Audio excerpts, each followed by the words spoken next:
বিড়ালটি হঠাৎ জীবিত কুকুরটির গলায় এক কামড় বসিয়ে সেখানে ওই কুকুরটিকে মেরে ফেলল। বন্ধুরা, আজকের এই সত্যিকার ভূতের ঘটনাটি পাঠিয়েছে শিখা আক্তার। আর এই ভৌতিক ঘটনা ঘটেছিল তার বড় ভাই মঈনুদ্দিনের সাথে। আজকের বিশেষ প্রশ্ন, তোমরা কি কেউ রাতের বেলা কুকুর বা বিড়ালের বিকট চিৎকার শুনেছ? শুনে থাকলে কত রাতে শুনেছিলে? মঈনুদ্দিন তখন ঢাকা শহরে লোহার ব্যবসা করত। তবে তার বাসা ছিল পাশের জেলা মুন্সিগঞ্জে। সে প্রতিদিন সকালে বাসে করে মুন্সিগঞ্জ থেকে ঢাকা আসত এবং রাতে আবার বাসে করে তার বাড়ি চলে যেত। ঢাকা থেকে মুন্সিগঞ্জের দূরত্ব অনেক বেশি হওয়ায় তার বাড়ি পৌঁছাতে গভীর রাত হয়ে যেত। তো ওই দিন রাতে তিনি যখন বাস থেকে নামলেন তখন রাত প্রায় 1টা। আর এত রাত হওয়ায় রাস্তায় কোনো ভ্যান বা টোটো ছিল না। এই রাতের বেলা তিনি একেবারে একা তার বাড়ির দিকে হাঁটা শুরু করলেন। আশপাশের দোকানপাট সব বন্ধ ছিল, কোথাও কোনো মানুষ নেই। কিছুটা পথ অতিক্রম করতেই তার মনে হলো পিছনে কেউ যেন তাকে ফলো করে চলেছে। তিনি দ্রুত পিছনে তাকালেন, কিন্তু সেখানে কাউকেই দেখতে পেলেন না। আর এমন সময় তিনি কিছুটা গরম হাওয়া অনুভব করলেন। এবার তিনি কিছুটা ভয় পেলেন আর দ্রুত আবার আগের মতো বাড়ির দিকে হাঁটা শুরু করলেন। অর্ধেক পথ পাড়ি দিতেই তিনি সামনের অন্ধকারে একজন মানুষকে দেখলেন। তিনি ওই মানুষের কাছে যেয়ে বললেন, আপনি কে? কোথায় যাবেন? আপনি চাইলে কিন্তু আমার সাথে আসতে পারেন। লোকটা কিছু সময় চুপ থেকে বলল, আপনি কোথায় যাবেন? আমার বাড়ি গাউদিয়া গ্রামে যাব। লোকটি কিছু না বলে সোজা তার হাত দিয়ে পাশের একটি দিকে ইশারা করল। মঈনুদ্দিন দ্রুত সেদিকে তাকালো। দুটো কুকুর মারামারি করছে এবং পাশে একটি বড় বিড়াল দাঁড়িয়ে আছে।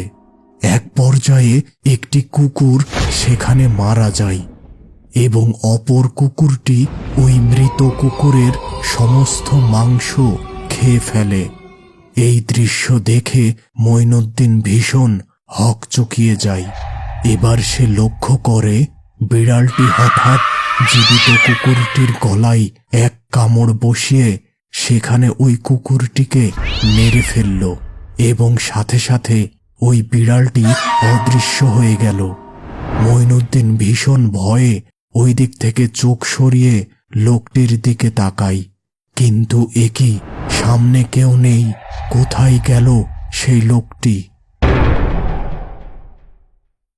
মঈনুদ্দিন আর কিছু না ভেবে দ্রুত দৌড় শুরু করে তার বাড়ির দিকে। বেশ কিছু সময় দৌড়ে সে তার বাড়ি পৌঁছে যায়। ঘরে প্রবেশ করে সে আগে এক গ্লাস পানি পান করে। এবার রাস্তায় তার সাথে ঘটা সমস্ত কিছু তার স্ত্রীকে জানায়।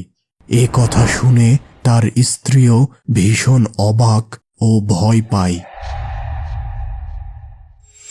ঘড়িতে সময় তখন রাত 2টা 30। হঠাৎ কান্নার শব্দে ঘুম ভেঙে গেল মঈনুদ্দিনের। সে ভাবল তার ছেলে মেয়েরা হয়তো কান্না করছে। সে দ্রুত ঘর থেকে বাহির হয়ে তার ছেলে মেয়েদের রুমের দিকে রওনা হলো, কিন্তু ঘরের কাছে যেয়ে বুঝল কান্নার শব্দ সেখান থেকে আসছে না।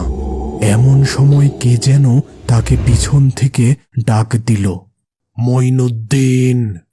সে দ্রুত পিছনে ফিরল এবং যে দৃশ্য দেখল তাতে সে ভীষণ ভয় পেল। রাস্তার সেই ব্যক্তি এবং সেই দুটি কুকুর ও একটি বড় বিড়াল দাঁড়িয়ে আছে তার সামনে। এবার সে বিকট একটি চিৎকার দিয়ে সেখানেই অজ্ঞান হয়ে পড়ে গেল।